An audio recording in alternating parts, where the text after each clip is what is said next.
opportunities that is there to iron out, to clear up some maybe bugs on the original car? Has there been a lot of work, or are you just taking advantage of sharpening the tool just a little bit, if I may?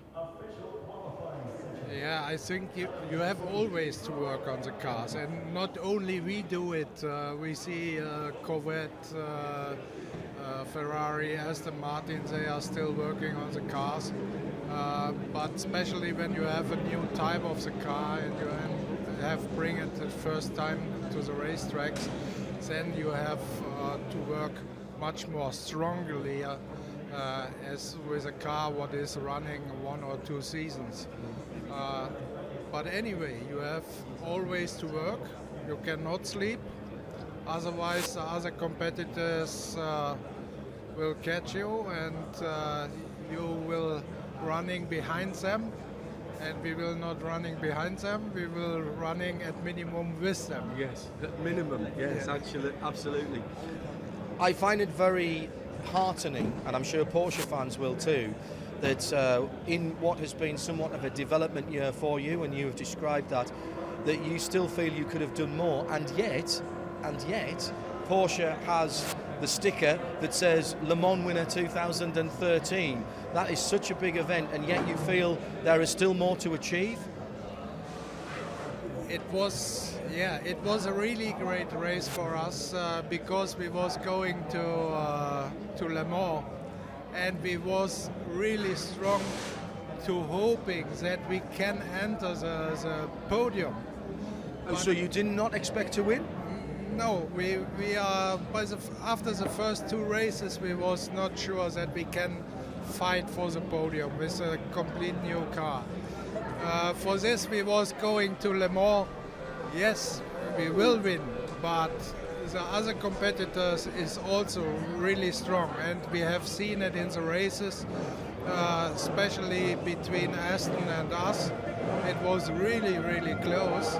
We was after 22 hours, we was 1.2 was a gap between them and us.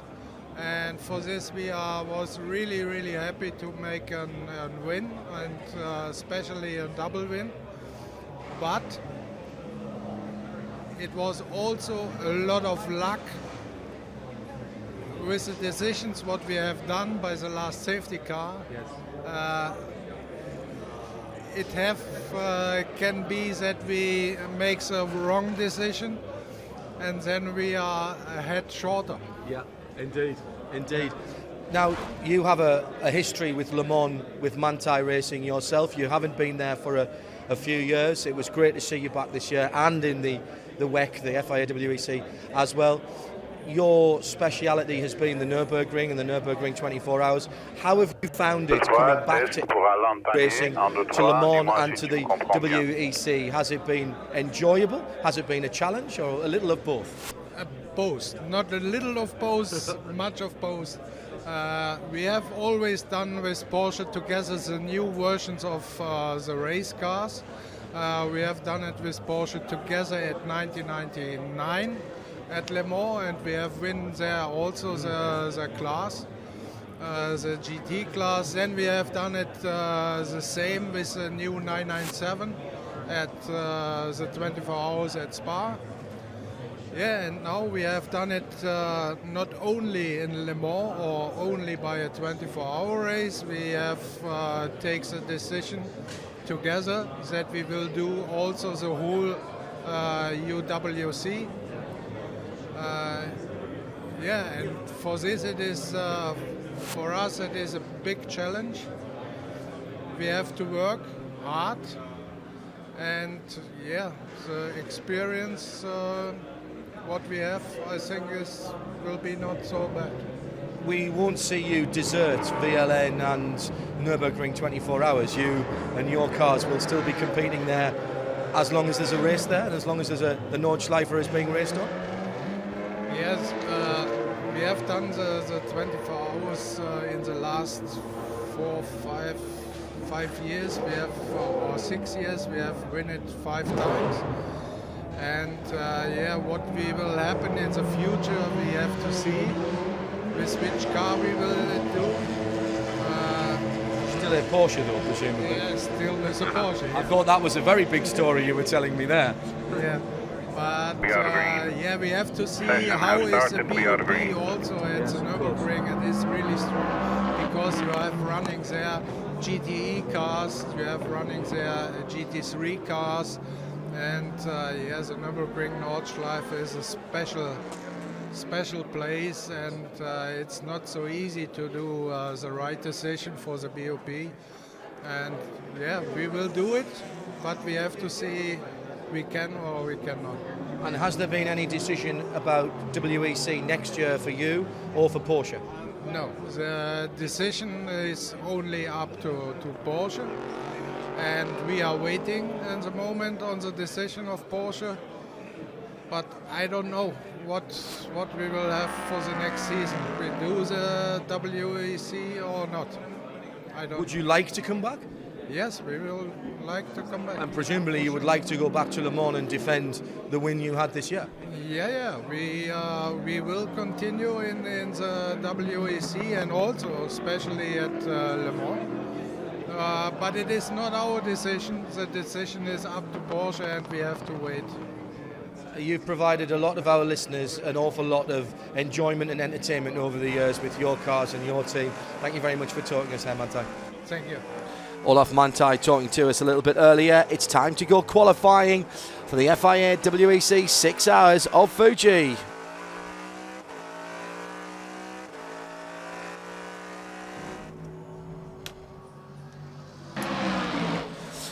Delighted to say Graham Goodwin of dailysportscar.com joins me in the studio as Bruno Senna gets underway for Aston Martin. We'll discuss what we've just heard about the Porsches at the end of this session. Also down in the Powered by Nissan pit lane is Sam Collins. Hello, Sam. Hello, John. Interesting, that stuff from Porsche. We'll get to that in a moment. It is Bruno Senna out there on the clock at the moment. Any of the GT cars, Sam, straight away with any problems down there? We know we're not going to get the 71 car out. That's still got the fuel cell issue. I've got a whole set of updates. I'll be back with you in a second. I've just got to cut through a garage because I'm on the wrong side of the fence at the moment. All right, no worries. While Sam's doing that, we can see from here the second AF Corsa car not ready quite to go out yet. Just putting tyres on the 51 car right now, John. Both factory Porsches plus the two GTM Porsches, the M7 Performance MacBook car and the H8 Proton car that's run so well this week. Particularly with Paolo Roberti, that we're all still in pit lane. Yeah, he's been a star, hasn't he? Well, I suppose we better explain for those who perhaps haven't seen this before. You're not a big fan of this, I am. This is one car, one set of tyres, two drivers, two laps, the fastest 2 laps from each of the two drivers added together, and then you get an average. And the story develops throughout the 25 minutes. Yeah, you think it's unnecessarily complicated, don't you? I think it's tricky. There's no doubt it gives you a lot of track time, which is what they want for spectators and, of course, for TV, and for that matter, for radio. And gives us plenty more to talk about. What they don't want is dead track time. Yeah. As the 51 car makes its way down pit lane now and will join in the session imminently. One of the factory Porsches has done so as well. And we're going to start to get, in very short order, John, the first lap time is through. And the first man to complete a flying lap will be Bruno Senna. Yeah, and he goes on to his first flying lap right now. Meantime, Sam's got into the pit lane. Give us the update, Sam, before we start getting some times coming in. Well, the first car you probably want an update on is that 71 Ferrari, which is the AF Corsa car driven by the local hero Kamui Kobayashi. That car will not take part in this session, but it will take part in the race, Japanese customs allowing. A fuel tank was flown in overnight and is arriving anytime now at Narita Airport, and a mechanic from the team's gone up to the airport just north of Tokyo to collect that fuel tank. So they have to fit it overnight, and they will be allowed to race and start from the back of the grid, the FIA have decided. Oh, good news for everybody. Okay, and what else is going on? Everything else seems to be running largely according to plan at the moment. The prototypes are preparing, and a lot of the guys, I've got the 88 car in front of me just getting ready to go out for a run. The teams are being quite canny with this and trying to find the right time to go out of the pit lane. Sam, are you anywhere near the 71 car at the moment? The 71 car, yeah, I'm not very far away at all. Kamui Kobayashi standing by the driver's door on the left-hand side of that car. I will go and acquire Mr. Kobayashi. Might ask him about his Formula 1 driving ambitions as well. The 88 car joins, and as indeed John does the last of the cars we expect to be out on track this afternoon, the second of the factory Porsches. and we wait, because I think... We're still waiting for... Oh, I'm on the wrong time screen. Yeah, that's why I'm still... Thank you, Graham. We have got some times in. Bruno Senna has put 2 laps in, a 39.7 and a 40.5, so his average is a 40.1. Of the pro cars, only Pedro Lamy has put in 1 lap rather, and now Fred Machiavicki goes ahead of him. And we've got Fred Machiavicki actually right behind the 51 Ferrari and flashing the headlights at the 51 to go by. He does that under braking into turn 1. And Fred very keen indeed to get on with things by the look of things there. And he is right in behind that Aston. He's not going to be happy here. He really isn't. The headlights are flashing, but everybody's trying to do the same thing through the 130R, and it is... Ooh, that Aston takes a very, very different line. The Ferrari able to hold a much tighter line through there. I was pitched entirely sideways going into turn 5 there by Pirro, which was why the massive giggle in the commentary, rather than anything approaching sensible description of the lap. Kamui Kobayashi down there in the pit lane, just about to be interviewed on the PA system in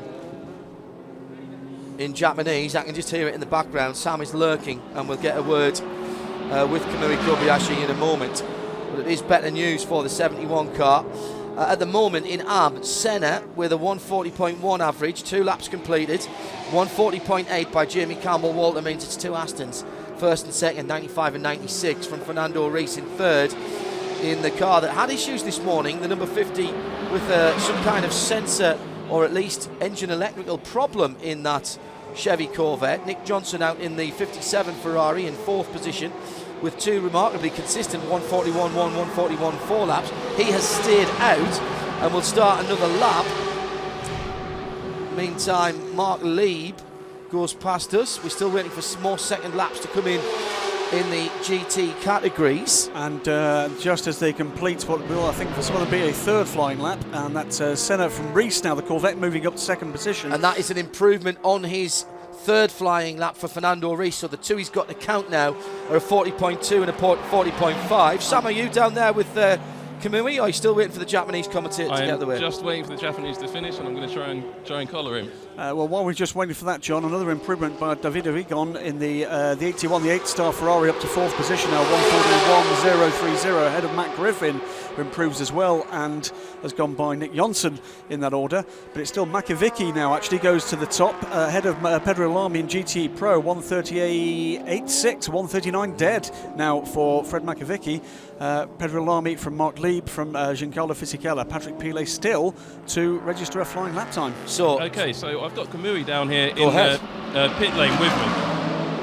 Kamui, we understand you've had some problems with your fuel tank. Well, I mean, I don't know what the problem, but unfortunately still the new tank is in the airplane, so we are not able to drive today. Tomorrow, hopefully, if we don't have lost baggage in the plane, I think we can drive from the back, really back. But if they had some lost baggage, even tomorrow we can drive. Your first season in sports car racing, full season, how have you found it? Well, I mean, so far I think we're okay. We're doing, I think, pretty good. But I think last in the season from Sao Paulo, we're struggling with the travel in the car. Unfortunately, we are missing a lot of points. But pace-wise, I think we're doing pretty good. There are a lot of rumours in England about your future and whether you'll be driving for this team next year, or maybe you might be going back to Formula One. Is there anything you can tell us about that? McLaren. No, at the moment I can't say, but we're looking for back to the Formula One.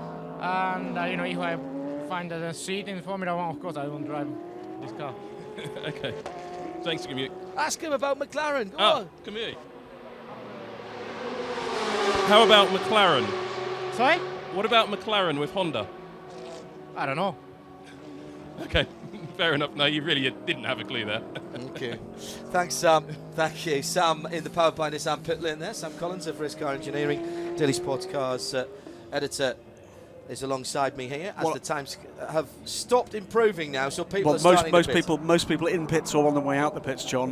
Not good news, I'm afraid, either for the 51 Corsa car, because that's pretty slow lap times from Giancarlo Fisichella. Didn't break 140 in either of the time flying laps for him. One thing I think we can say with a reasonable amount of confidence, I'm pretty certain that Kamui Kobayashi will not be back in AF Corsa Ferrari next year. Right. Because I think we know who the shortlist are there, and whilst we're going to keep that one a bit close to our chest at the moment, I don't think Kamui's on that list. Okay. But meantime, the order... Well, he's not likely to be back in sports cars, though, is he? If he's I don't think so. Formula 1. No, I don't think so. It's Fred Magavicki from Pedro Lamy. Stefan Mucker now aboard the 97 car. Pedro Lamy is now pitted in the 99. 14 and a half minutes remain of this session. Of the 25 minutes. Now, this is a pattern that we've seen develop over the season. That the teams tend to give the first driver a couple, possibly 3 flying laps, and then they get in quickly. No point in using up the tyres anymore, and then it's down to the second driver to wring the best of it out. As into the pit lane comes the 99 car. Now... That is Pedro Lamy completing his run. And the net result there, John, over the average of those 2 laps for the pro drivers is there is a full half second and a tiny bit more for the 97 car over a really tight-knit group. The 99 Aston Martin, the 91 and 92 Porsches, with what? That's just over a tenth of a second between those 3, but half a second up at the moment is the 97 Aston Martin. And we've got to say that the 88 Paolo Roberti driven Felbermeyer Proton Porsche has been absolutely stunning today. It was, for a moment, it led all of the GTs this morning. For a long time, it was second between its 2 991 cousins. Remember, this is still the 997 car, yep. and not the last iteration of the 997 car either, I'm led to believe. I think that's right. And what it goes to show is that that is now a pretty well developed piece of kit, and also that Paolo Roberti, I'm afraid, is top draw. Oh yes. And yes. I think he's doing 2 things here. He's serving his Proton competition paymasters well, and I think he's actually just nailing a few colours to the mast here and seeing what he can actually offer perhaps to the GTE Pro team moving forward. Out in the 61 car, Matt Griffin, who had an uncharacteristic spin this morning, but you could say that of a number of top drivers, still finding... Including both factory Porsches, John. Yeah, and I think both of the Audis, at least one of the Toyotas, and still this very slick racing line, very polished racing line, causing problems on balance and particularly in braking for a lot of people. Very heavy braking, rear wheels are locking up, the cars are being pitched sideways, and it is very difficult indeed. Matt Griffin comes out of the final corner, gets a little bit of a wiggle out of Panasonic and heads towards the pit lane. We've got time before the times start improving and we get the third laps, or the third counting laps, the first from the second driver. Just to go back to that Porsche interview that we did earlier with the programme manager, with Marco, the programme manager of RSR, and Olaf Manti, no customer cars, clearly in the short term, or at least no decision made before the end of the year, which really means no customer cars if they're saying not till Le Mans and the decision not really made till the end of the year. Most customers are not going to be interested. What are people like Felbermeyer Proton going to do? Still run the 997? I think I know what Felbermeyer Proton are doing. As we got the 76 car off track, actually, John, is to take the shortcut through the that's Dunlop, isn't it? The chicane there, and continue.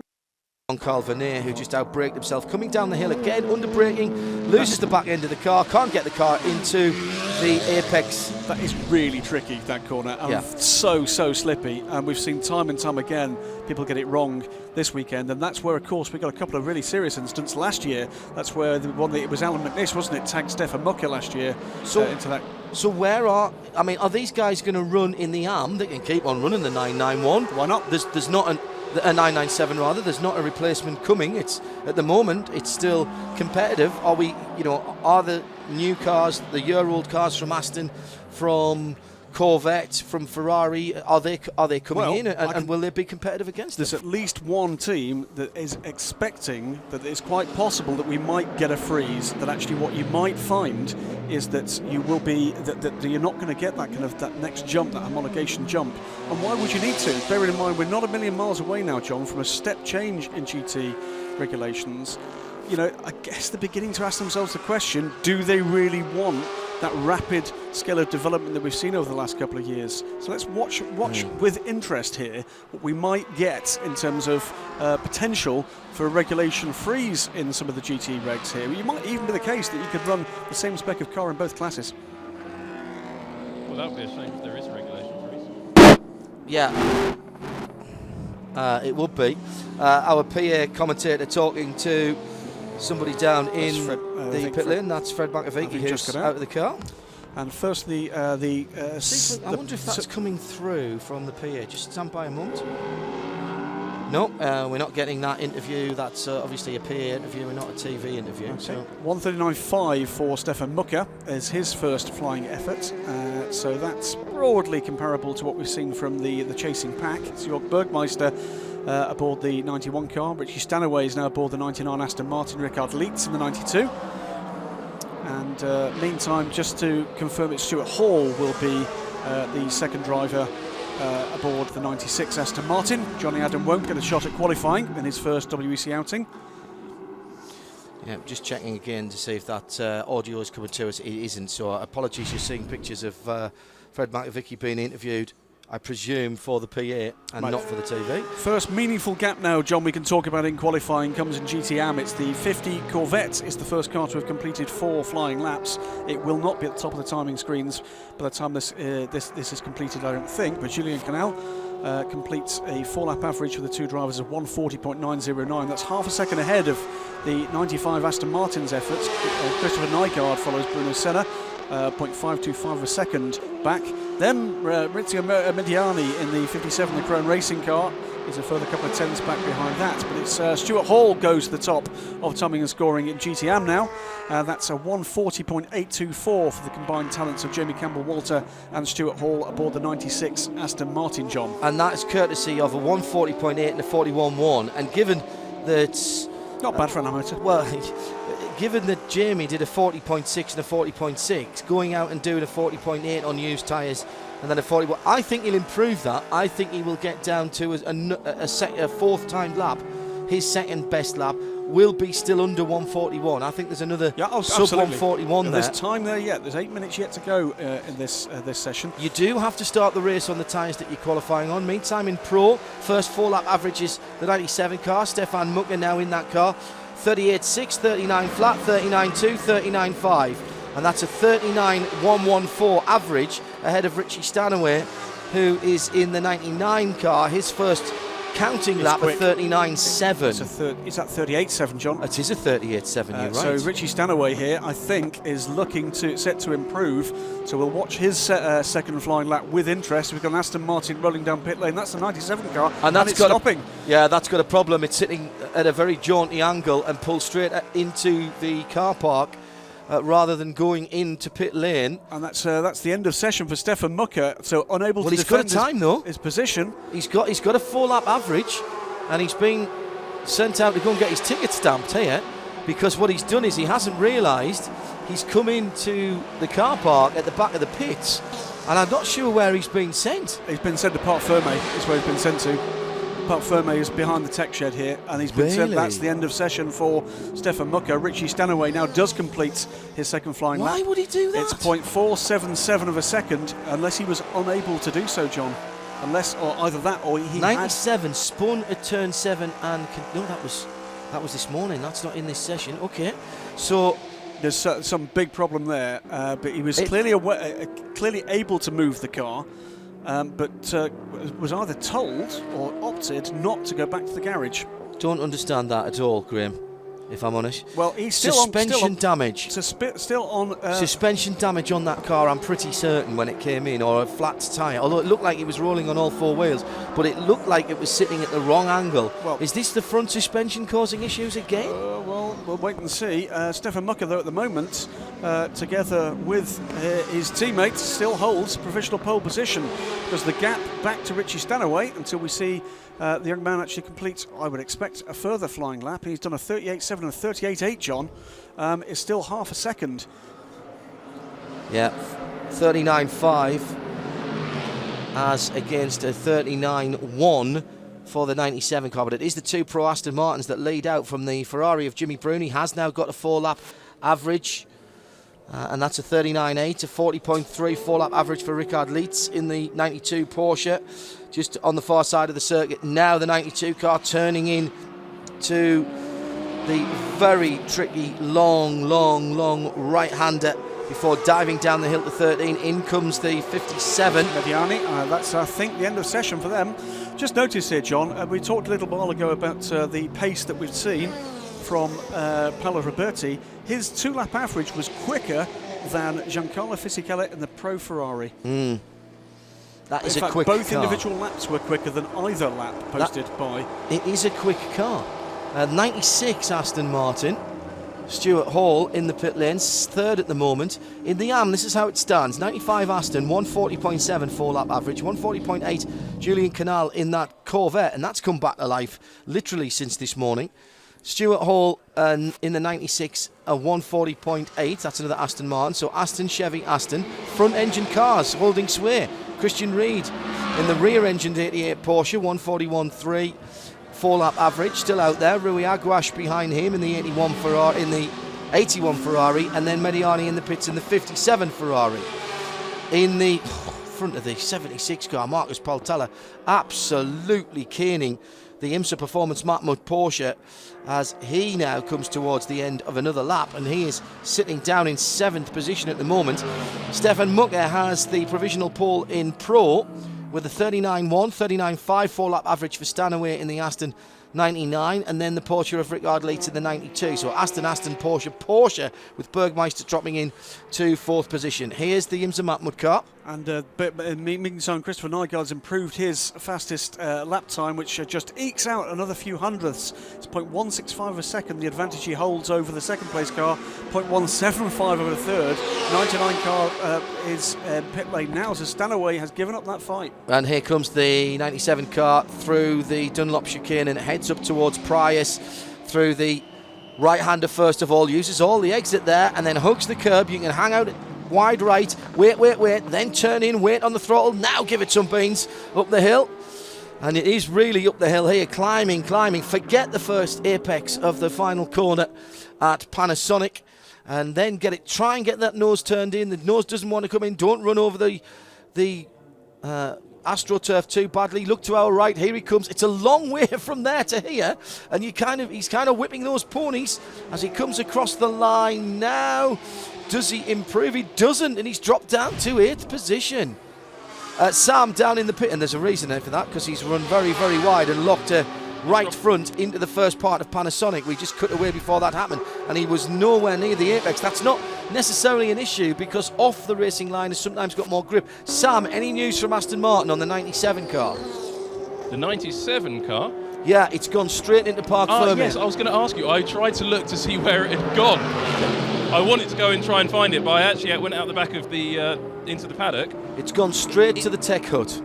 And I couldn't find it, I couldn't see it come past me. You need to ask them if they've had an issue with that car. Yeah, I'm going to. I'm just, as you can probably tell from that sound, just at their garage now, so I'm heading down that way. Richie Stanaway, Pedro Lamy, both out of their respective cars. What I do have is a little bit of an update on some people whose wallets are slightly lighter. Yeah. Including the 57 car. Tracy Crone was one of 3 drivers to get a white line violation in practice. Each of them cost €500. Kevin Weider was the other one, and Vincente Potoliccio was the third one of those. Christian Paulsen is €3,000 lighter after that incident under a blue flag where he had a little incident with an Audi and which was a big incident for the Audi. It was a big incident in the Audi, a little incident for the Aston Martin. That cost him €3,000, though he only has to pay €1,000 up front, and the other 2,000 he gets to keep unless he's a naughty boy again. Okay, so that's sort of a suspended fine, suspended sentence. Exactly if you that. like. And then for going a bit too fast down the pit lane, Anthony Davidson topped the charts there. His straight line speed was 14 kph over the 60 kph limit. Ooh, and that's cost fight. him €2,800. Keiko Ihara in the Oak Racing car spent €600 on going 3 kph too fast.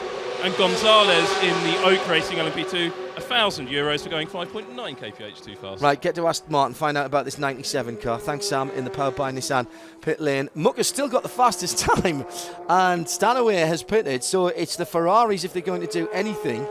They have got to do it with Bruni, Bergmeister, and Leitz have both got 4-lap averages in the 91 and 92 Porsches. Kobayashi, of course, hasn't come out. But all 3 of those, John, a good half second on average back. So it would have been an epic lap to make that difference up now. And we're coming towards the end of this session. Marcus Paltello has come through again and has again failed to crack that 1:42.3 fastest time he's managed with the 76 car. Of course, his first race with this team. I expect he's going to be in for the following 2 races. Another guy bolstering the silver count in the pit lane here with the new rule post Austin. That means that you've got to have 2 silver or bronze, either silver or bronze ranked drivers in a GTM car.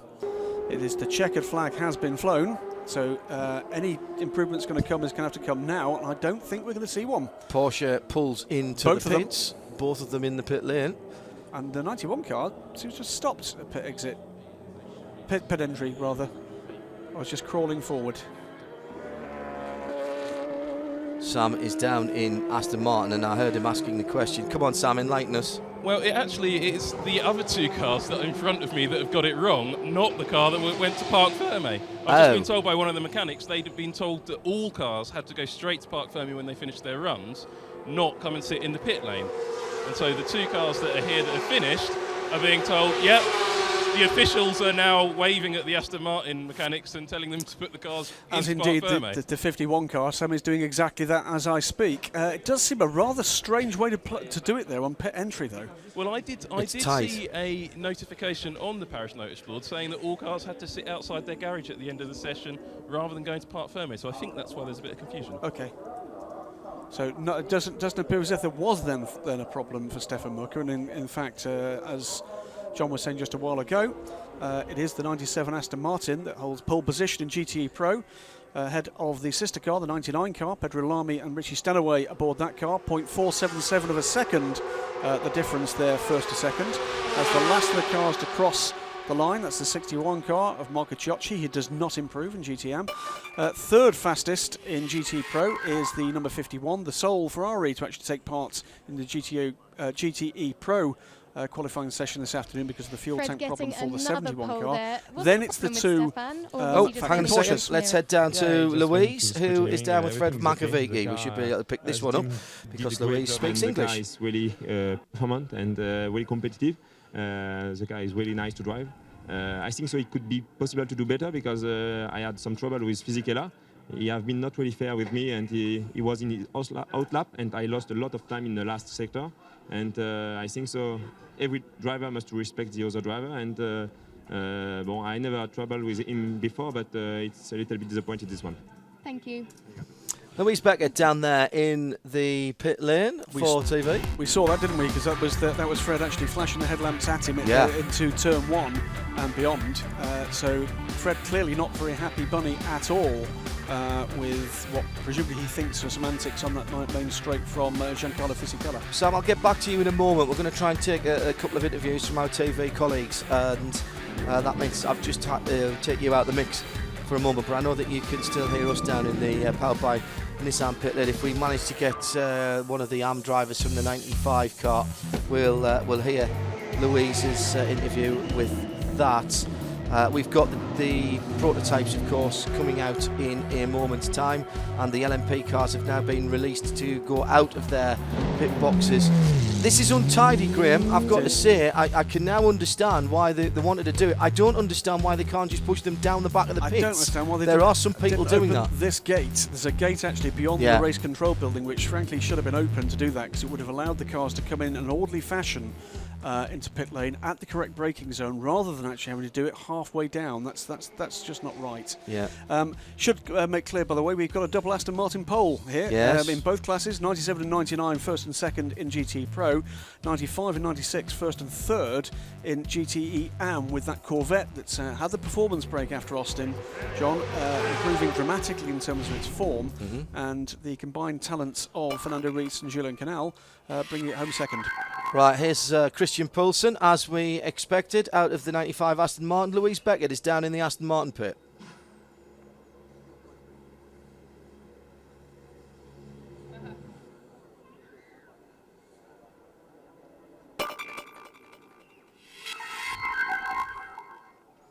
excuse me, it's Christoph Nygaard who is Christian, in you're there. just saying you're surprised Nygaard. by that. You've got a new team member, a new lineup to your team, and you're happy, obviously, with that result. Yeah, sure. Pole is the best starting place you can have, and the 1 point for the championship. We're in desperate need for it, and Bruno did superb work there. So I'm really happy. Why are you so surprised? Because when we came here, we were not confident that we had the pace here. Last year they struggled a lot, and in the free practices we were not looking that strong. But we were going around on old tires, and on new tires we were a little bit in the dark, so guessing. But yeah, it was enough, and it paid off. Well done, thank you. Thank you very much. That's Louise down there in the pit lane, which means with the two pole sitters done, we can get back to Sam in the powered by Nissan pit lane, and the prototype's coming out now, Sam, onto the working area to get ready for their run. Indeed, John. I'm sat here with the number 8 Toyota, and in the first session we were talking a little bit about this airbox confusion. Well, Toyota kindly, Alistair Moffat at Toyota, kindly updated me on the situation with those airboxes. So it's a little bit confusing, but the chassis we see here haven't been modified. The one that's different is a different chassis. It's one we haven't seen on track before. The number 8 car that raced at Le Mans was raced in Brazil, but got damaged in that big shunt with the Lotus. Yes. And that had the original square airbox. The chassis that raced as the number 7 at Le Mans, which had the oval airbox, which is what we see here, became the number 8 car at Austin. So that's why we first saw that oval airbox reappear at Austin, and it's the same car we see as the number 8 here. The original number 7, the number 7 we see here at Fuji. Are you taking notes on this, by the way, Goodwin? Goodwin glazed over. The number 7 here at Fuji is the spare chassis from Le Mans, which is actually chassis number 1, but also has the oval airbox. But that's not to say they've given up on the square airbox. The car with the the chassis with the square airbox is actually sat in the back of the garage here at Fuji in a box, because it's been repaired since Brazil, and it is being used as the spare car. So the chassis number 1 then, is that the one that was potential still? Oh, was that was chassis number 1 going out? Yeah, how brilliant. Is that the car that had the option for the front mounted powertrain EV unit? No, because that was TS030-1. This is TS030-2. Ah. So all these Sam are the 2013 chassis. These are all 2013 chassis. The 2012 chassis, there is one of them in Japan, and it's being used as a show car, which I saw on Monday. Ah, okay. You're listening to RadioLeMans.com. It's live coverage of FIA qualifying.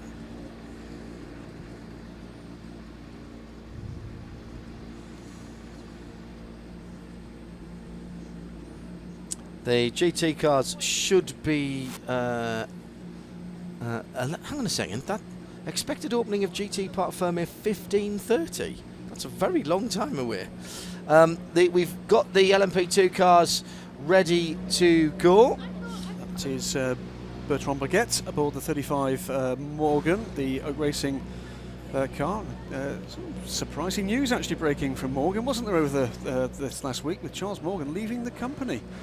The company that has borne his name and his family's name. Indeed. It is still a family-owned company, though, isn't it? I'm not sure, John, where we stand with Morgan at the moment, but you do wonder whether or not that's going to have any kind of impact, because it was most certainly a deal done by Charles with the Jacques Nicolet's Honorac. It was done for the anniversary of the Le Mans win, and then extended a further year, wasn't it? But no, shocking news, really. And anyone that knows Morgan of old, and Charles Morgan in particular, no longer part of that company. So we'll need to get to the bottom of that somehow.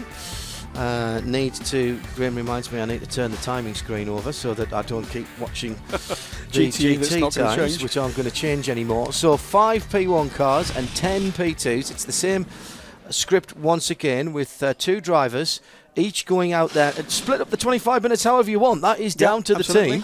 The team. But each driver has to have 2 flying laps to count. Those 2 laps are averaged, and then once you've got 2 in the book, it becomes, and the second driver's in the car, then of course you've got the 2 best laps from the first driver, and then you just keep changing the average as the second driver gets 2 best laps in. There you go. And as we look down, actually, John, there on the sole privateer P1 car we've got here, which is the Rebellion Lola Toyota, the number 12 car, and of course their sister car across at Road Atlanta, and set pole position last night. in their defence of the Petite Le Mans title they won last year.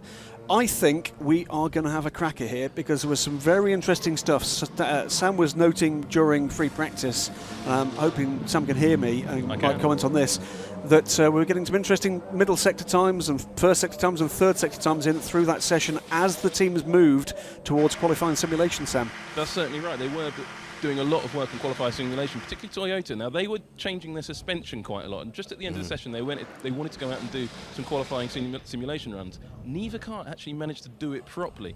The number 8 car had a suspension problem, and the drivers in it reported something, so they brought it back to the pits and brought it in, and they got that fixed and went out, but then a little red light came on, so a warning light came back in, Control-Alt-Delete, the car was fine. The number 7 car, which is interestingly I think the first car out of pit lane, and has been sat there for a long time, they were trying to make a suspension adjustment, and the anti-roll bar, they were trying to remove it. Something got stuck and the mechanics couldn't get it off in time, so they couldn't do their qualifying simulation run either. So this is a little bit of a voyage into the unknown for the Toyotas, but they got some running in, and I think there's a lot of pace to come. What is interesting is the 7 went out so much longer before the 8. And this is the 8 getting its tyres finally.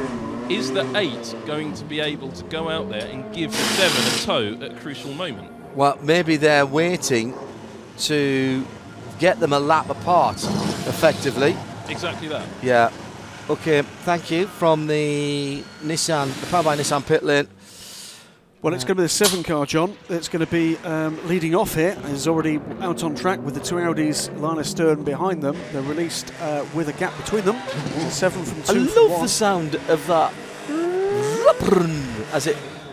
Basically, they're saving the starter motor there because they start on electric power and bump start the car as it gets up to pace. It's genius. Now, I think we're going to get a cracker between those 4 factory cars. I think the other one to watch, though, is P2. P2 has got every sign here of being a magnificent qualifying session. The Morgan Morgan Nissans, the Delta ADR cars. Very out of sorts, though, I thought in free practice 3, John, was the Picon car. Yes, it hasn't looked well balanced. It may be, as you pointed out, that the only P2 running on Michelin's is not having the best of it. Down towards the first corner, then the number 7 Toyota that has Kaz Nakajima on qualifying duty. He starts his first lap and immediately has traffic as the Picom car gets out of the way with Nick Manassian, of course. Nick Manassian's looking in his mirrors because he's a right pro. Down through the 100R and back up the hill towards turn number 5. Hard on the brakes, try and get the front end turned in, and the Toyota looks good for Kaz Nakajima as he gets on the power, uses the EV. That's one of the hybrid harvesting zones as he now charges through that long right-handed down towards the bottom of the hill and the Dunlop chicane. Gets through the very tight and nudgy chicane. Now on towards the right-hander that leads into Prius. And he's going to go all the way to the left-hand side of the road and puts 2 Michelins on the red and white stripe curve. Now fling it across to the right and drag it back. He's nowhere near the apex as he comes through the left-hander, heading up the hill towards the last 2 corners, which are Panasonic.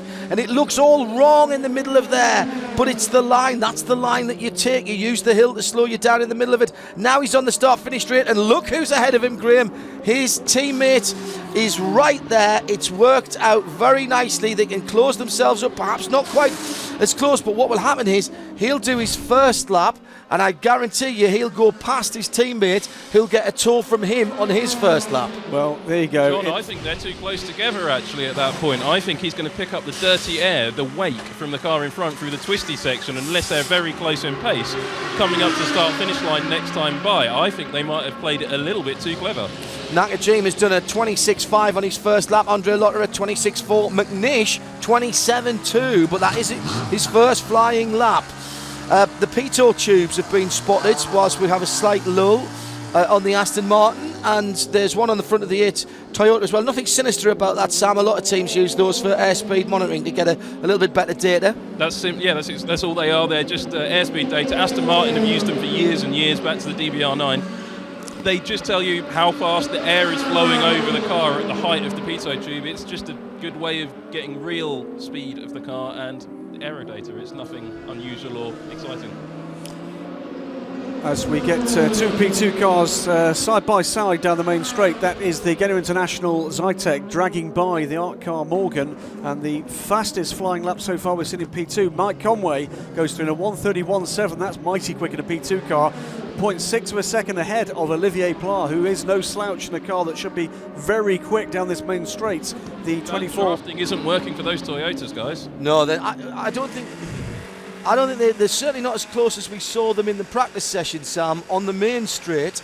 And at the moment, we've got Nakajima with another 26.5 and McNish with another 27 at 27.6 this time. It's 0.9 of a second down on the two-lap average. Nakajima to McNish, those two, the two men who've completed flying laps so far. Lotterer goes to the top, though, with a 1:26.358 average. That's a 1:26.2 and a 1:26.4 from Andre Lotterer. So it's the number 1 Audi, the number 7 Toyota, the number 2 Audi, and it's over a second is the gap. We've not seen a gap like that this weekend at all. And you have to say, that does look as if Adam McNish might be carrying some kind of problem, John. Well, unless he's just going to take another couple of laps and he's putting a different heat cycle through the cars. What we don't know, of course, is what compound tyres are on each of those cars. Good point. I'll have a look. Oh, Sam says something technical. Oh, excellent. I'm off. To see he's rubbing his hands as he wanders down there, not just to keep warm. No, the Michelin track temperature 20.6. That's as high as we've seen it this week. Air temperature 17.3. As high as we've seen it this week. Absolutely right. 35 from 24 from 25 from 27 is the order in LMP2. That's the 35 Morgan Nissan, the 24 Morgan Nissan. The Orica Nissan 25 is the Delta ADR car, and then it's the Zytek Geno International working here with Grease Motorsport, fourth quickest just at the moment, ahead of the second more local entry, the KCMG, the Chinese-owned car. But the number 7 Toyota, John, is rolling down pit lane. So that's it then for Kaz Nakajima. 1:26.531, a 26.5 and a 26.5. Extremely consistent from the Japanese driver, who was mobbed, as you might imagine, at the very orderly, busy but wonderful. orderly. Wonderful to see. Pit walk as the 35 Oak racing car is out there with Bertrand Baguette riding the curbs, coming out of Prius. In comes the Audi number 1. That is Andre Lotterer. Knows this track, of course. He's plied his trade over here. Lives here. Lives in Gotemba. Yeah. He lives in the, has plied his trade in the Japanese series for many, many years. Here comes Bertrand Baguette, and he is not quite as quick as he has been. 32.3 and a 32.4. That's a 32.378. Nick Holland finding the same problem as we have had this week because at strange times of the night, all your scans and updates on the computers happening right in the middle of important things. Yeah. I feel your pain, Nick. I feel your pain. Just take a look at Mike Conway's time. Spin from. That is, who are we on board with there? That's it's Mike a Conway. drive. It's Mike Conway who spun around 26. That's why he did a 1:38.1. I was just about to say, John, I expected Mike Conway to make his way back up to the top of the timing and scoring screen when he finished the second lap, but a big spin, didn't he, into Dunlop? And he may have flat spotted those tyres. Yeah, he's down in 7th position now, having been way quicker than anybody else in his first flying lap. Number 1 car rejoins. It's Benoit Prelier will take command of that car. Still got the number 7 though on pit lane, and they're taking some longer time to release the Toyota.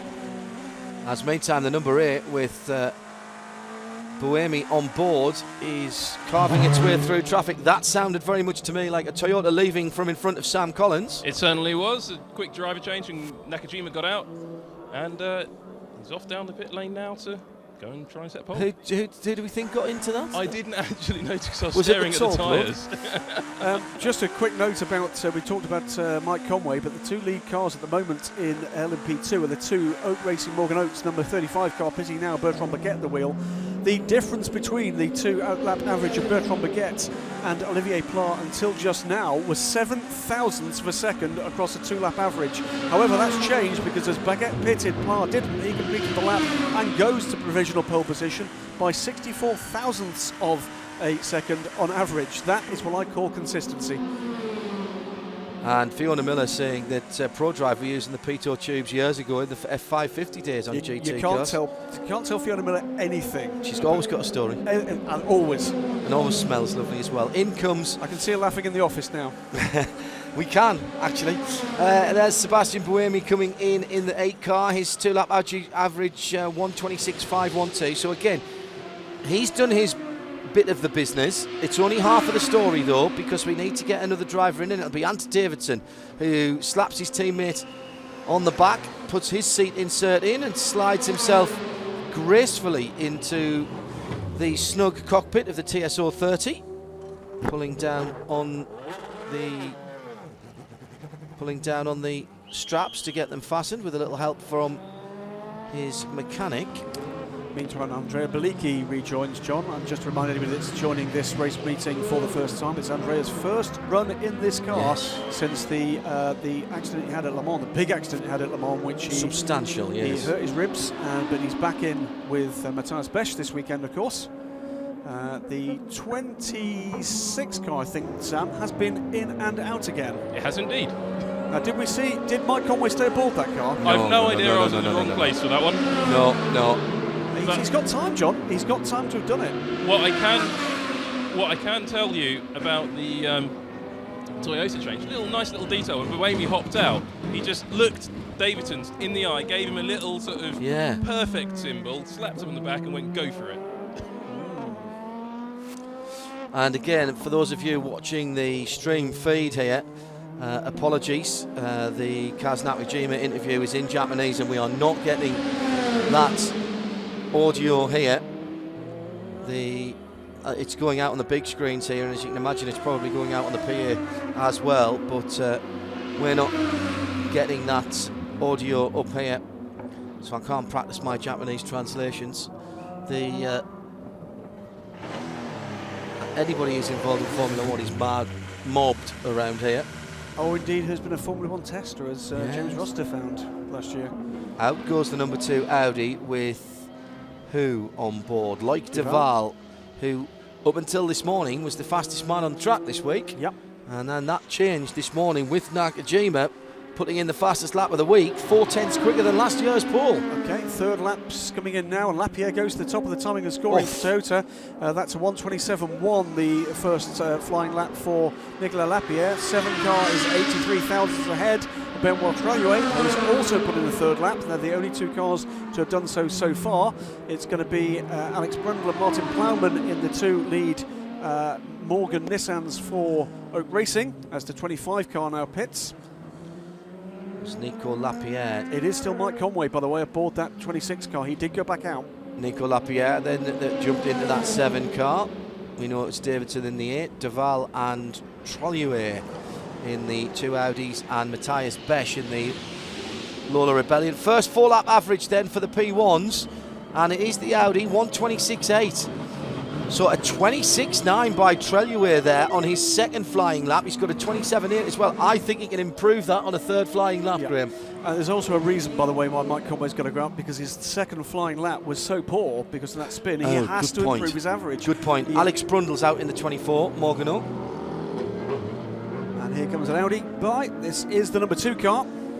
Pierre Caffer in the 49, just leaving the pits as well. Thomas Holzer getting into the 32 Lotus. 4th position Nick Manassian put that car into. The Lotus, the best of the Lotuses is the 32 car, and that's down in 7th position. Here comes the 7 car down towards the first corner. Nico Lapierre, 0.006 of a second behind Traillouet in the battle for pole position here in the FIAWEC 6 hours live from Fuji. 27 flat from Ant Davidson. That's not a bad lap either. He could bounce up here. That's going to be right there. Can you imagine if Toyota lock out the front row here? What's that going to do? I actually saw 2 guys waving Toyota flags in a petrol station earlier on today. Obviously been given them by some of the Toyota team, and rather than just waving a red flag to let everybody know it was open and they were doing morning toasties or whatever it is, they had 2 big saw it last blue year, and white. Same place. I know exactly what you mean. 2 big Toyota hybrid flags. But meantime, you should remember, John, it was the Lotus team when they ran the Lolas last year that was on pole position here with Vitantonio Liuzzi. Well, he's just got out of the 31 car and given way to James Rossiter. So if that car isn't producing good times, then it's an issue of the car, not the driver. Problem for Ben Treluer as he gets caught in behind the Oak Racing car. But he's extended his advantage, John, to nearly 0.3 of a second over the Toyota. Lapierre's 2 fastest laps at the moment, a 1:27.1, 1:27.2. Treluer a 1:26.6 and a 1:26.9 just now. And here comes the 7 car again. Across the line for Treluer. Does he improve? He does not. No. Still 2/10, nearly 3/10. And again, apologies for those of you watching the stream. If you're seeing an interview going on in the pit lane, it's the KC MG driver that's been spoken to. Davidson goes second, John. Davidson goes second with a 1:27.0 and a 1:27.1. Still, though, nearly a quarter of a second back off the average for the number 1 Audi. Yeah, sorry, we're not getting those interviews up here. Oak currently cleaning up in P2, has been noted by a number of you at Specutainment, at Radio Le Mans.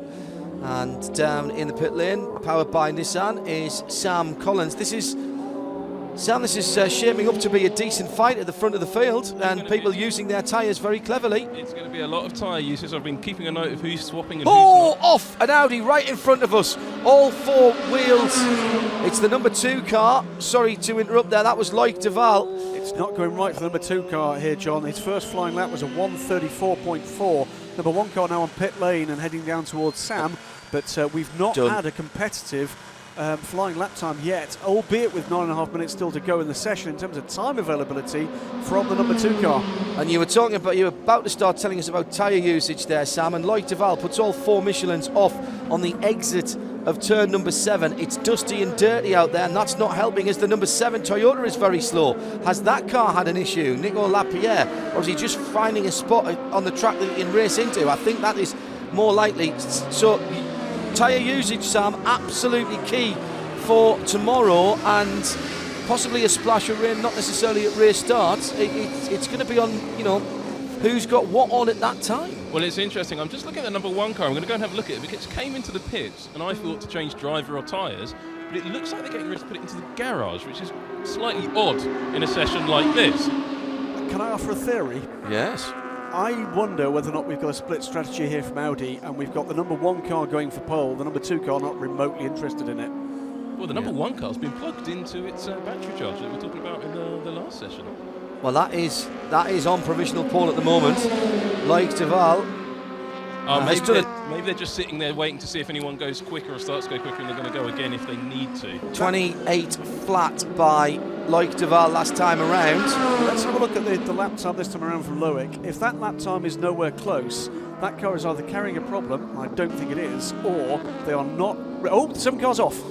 And that is the Dunlop chicane. It's run wide for Nico Lapierre.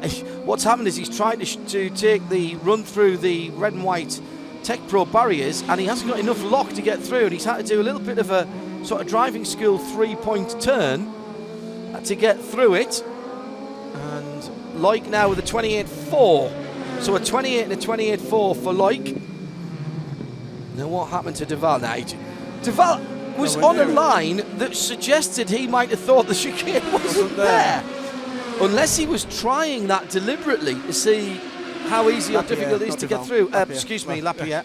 28.0 and 28.4 now, the best for Loic Duval in that number 2 Audi. Well, the Audi seem to think they've done enough. Benoit Treluer just got out of the car after instruction from Lena, and their backs being patted and lots of photos being taken. So I think Audi think they've sealed the pole position with the number 1 car. Guys, bearing in mind just how critical what you could do with stinting tyres at Austin was. I know we talked briefly about this. Well, nobody double stunted them. Well, until Toyota to give it a go. No, that's not right. It was that Toyota did double stints, and Audi didn't until the final one. Correct. Sorry. Sam, could we be seeing Audi throwing the dice here? I think we could. I think they've realised that off the start line and in the first stint of the race, the Toyotas are going to be a very big threat to them. So it's interesting because now you guys have got the timing screens, you've been following it. Can Toyota beat Audi now? Well, the Trustwell's ticker would tell you that the calculation follows thus. Toyota can afford to be 0.3 of a second slower each lap in a stint which will be 34 laps for Toyota and 30 for Audi. And we've still got a Toyota out on the track, by the way, which is Anthony Davison coming through Panasonic, the final corner now, and heading up the front straight. Let's see if he can better his time. And that will give them one fewer stops. Now, that assumes that neither of those teams double stint tyres. Yep. There's no safety car, and that's a full dry race. Now, I don't think any of those will come through, and I don't think Paul does as well, but you've got to have a baseline for that. I think there will be rain. Whether there's a safety car, I think there's enough space to do snatch from most places here, and I think Eduardo will try and keep Eduardo Freitas, our race director, will try and keep the race as green as possible. But that assumes that both Hybrid Works teams will single stint the tyres, and I think you might see one or other of them at some stages try not to. I'm not remembering it correctly, am I? That Toyota double stinted throughout, and it was the fact that Audi were able to double stint in the final stint of the race, final double stint of the race, that gave them the edge, that gave them that 20-odd second lead at the end. The noise that you can hear in the background, by the way, are 4 hair dryers that are blowing cold air onto the discs of the Toyota number 7 that Sam is standing next to. They're cooling down the brakes, aren't they, Sam? That's exactly it. It's a standard practice with carbon fibre brakes these days that you come into the pits, and to stop them, you get a heat soak effect. So the heat will just build up, and they eventually will catch fire if you don't put these little leaf blowers on them, which is exactly what they are. They're the Audi Sport Team US leaf blowers. I'm not seeing very much by way of change. What is happening is that the number 27 Zytek, the Geno International car, is catching on time the Ant Davison in the pit lane. Okay, that's that done then, I'm afraid, for P1. Well, that's interesting, isn't it? Because we've got the number 1 Audi on pole position. Alongside it will be the number 8 Toyota. Behind it will be the number 7 Toyota. And alongside that will be the number 2 Audi. And that chase down to the first corner, Sam, which is a long, long run here from start line to the first corner. And Audi will not want to be too slow across the start line because they'll get killed on acceleration. They absolutely will. The Toyota, we know, with its 300 brake horsepower hybrid system, can just disappear off with a whistle. And the rest, 450 brake horsepower. There is another factor here, gentlemen. And don't forget, under 120, of course, Audi can't use theirs. Exactly. Toyota can use from the word go, but 120 kph, of course. Yes. That's 60 mile an hour. They'll be launching faster than that. The other thing to take into consideration here is that my presumption was that you're talking about an Audi team tactic across 2 cars. Are you just talking about an Audi tactic about 1 car? They don't need to be on pole position. The 2 cars. They just need to be out of trouble. Yeah, but so why would they want to be monstered into the first turn when they don't have to win this race? They don't have to. They can win this race, but they don't have to win this race from the front. Let's have a look at the P2 battle, because Martin Plowman and the 35, we can concentrate on this now because all of the P1 cars with 3 minutes left to go are in the pits, but there are still some P2 cars. There's a change there because the 2 Morgans have pitted, but as they've done that, the car I was about to talk about, the Zytek has gone second quickest. Bjorn Verdheim has taken that car to, 0.135 of a second off provisional pole position, or pole position in LMP2, splitting the Oak Racing Morgans. 31 Lotus and the 45 Morgan come down pit lane. They're done, but still all up for grabs. The top 4 cars in that class, that is the 35 Morgan, the 26, it's John Martin has just gone second in the G-Drive car, the 27 Zytek, and Alex Brundle, who's in pit lane in the 24 car, are within that is a 10.5. 0.159 of a second separates the top 4, and some of those cars are still on track. That's a big recovery, by the way, from the 26 car, because that was the car that we were talking about earlier with Mike Conway. And here's the 25 coming across the line. Does he improve? No.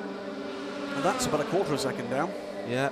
So Conway spins, has to come into the pits and have a look over it, then go out again to do a decent second lap. He then throws it to John Martin with the same set of tyres, of course, and John goes around and puts in a 33.3 and a 33.5. And really, I mean, that a 31.7 by Mike Conway on that car's first lap, by far and away quicker than anybody else. Long way quicker. And this, remember, the car that has dominated the last 2 races after the disqualification from the 124 hours. The Gainer car, by the way, on pit lane now, looks to have finished its run. I've got to say, the 26 car with John Martin, John is working very hard to keep that car He's less than a tenth of a second down, John, here, and actually, if he could go, he did have, I think, a slight moment into Dunlop there. If he could improve on this lap, it's just possible he could grab pole position at the death. Well, despite the appearance of two microphones under the nose of Ben Treluer there, it's still, I'm afraid, no sound coming through from the PA. We have, we will have an interview coming up from there, not from me, but from Louise. Ah, right, okay, that's good. So I'm making my way down to Toyota as Louise arrived in the Audi garage. Right, okay, all good. This is going to be John Martin's final opportunity to improve if they choose to do so. 39 seconds remain on the clock as he goes down through turn 2. I'm going to just lose you for a moment, Sam, but you'll still be able to listen to me, and then we can have a bit of a listen to John Martin. Oh, just as we do that, that disappears on the pit wall. Pascal Vasselon looking at the times, the man at the head of the Toyota effort this year, and he's done a pretty good job to marshal his forces. Not had the wherewithal in budgetary terms to allow them to have two cars at every race, and that's been a disappointment for everybody. Now, let's see if we hear the guys with the checkered flag now out. It's official. It is the number 1 car on pole position from the number 8 Toyota. Audi Toyota with the 7 car on the inside of row 2 and the 2 car on the outside of row 2. Inside row 3 will be the 12 Rebellion. Big smiles from the defending world champions.